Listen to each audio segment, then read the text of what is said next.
lot of people associate public housing with major cities like New York and Chicago, but the United States' 970,000 public housing units are spread out over all 50 states, with 20% located in rural areas. All public housing is paid for under Section 9 of the Housing Act of 1937, which allows the Department of Housing and Urban Development, HUD, to distribute taxpayer funds directly to each city's housing authority. The law's stated purpose was to address, quote, the acute shortage of decent, safe, and sanitary dwellings for families of low income, end quote. Section 9 caps rent at 30% of resident income and gives residents the right to organize into resident councils to determine how many will be spent within their developments.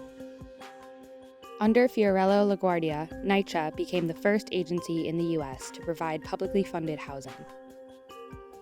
Although welfare recipients and people of color were barred from these early developments, years of pressure by housing advocates eventually loosened these restrictions, and by the 1950s, working-class Black and Puerto Rican residents had begun to move in.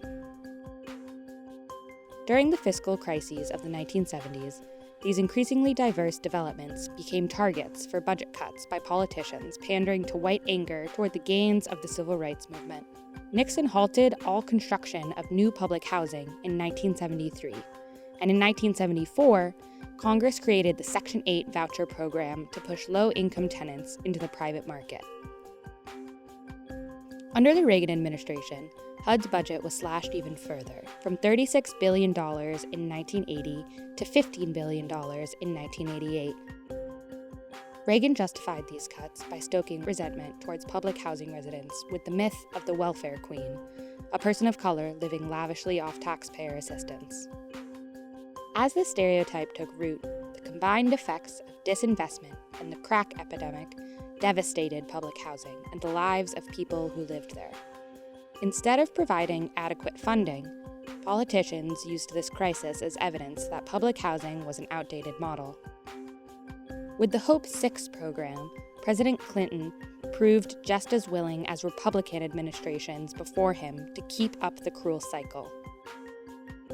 Hope 6 provided grants for housing authorities to demolish existing developments, but they were not required to replace them with the same number of low-income units.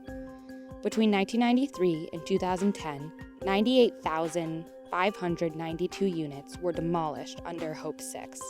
Only 12% of those displaced actually moved back into their homes. When the Faircloth Amendment was passed in 1998, it made the number of Section 9 units at that time the absolute limit to the national public housing stock. So today, HUD can't fund any construction of public housing above that 1998 level. Decades of austerity have left NYCHA with $40 billion in unmet capital needs. Residents experience this shortfall every day through shoddy repairs, chronic utility outages, and life-threatening mold and pest infestations. Following a familiar playbook, elected officials and NYCHA CEO Greg Russ now want to use their own neglect of public housing as an excuse to eliminate Section 9 through privatization schemes like RAD and the Blueprint for Change.